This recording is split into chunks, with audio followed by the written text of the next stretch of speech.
জল ভরা মেঘ ওই দু চোখে দেখতে আমি পেয়েছি, একলা মনে নির্জনেতে তোমার ছবি এঁকেছি।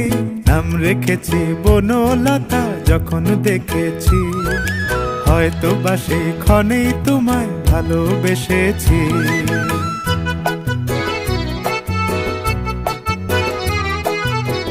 বনলতা কথা হয়ো না গো কুণ্ঠিতা, বনলতা কথা হয়ো না গো কুণ্ঠিতা। একটি কথাই শুনবো বলে তাই তো কাছে এসেছি, বলবে কি গো আমিও তো তোমায় ভালোবেসেছি। একটি কথাই শুনবো বলে তাই তো কাছে এসেছি,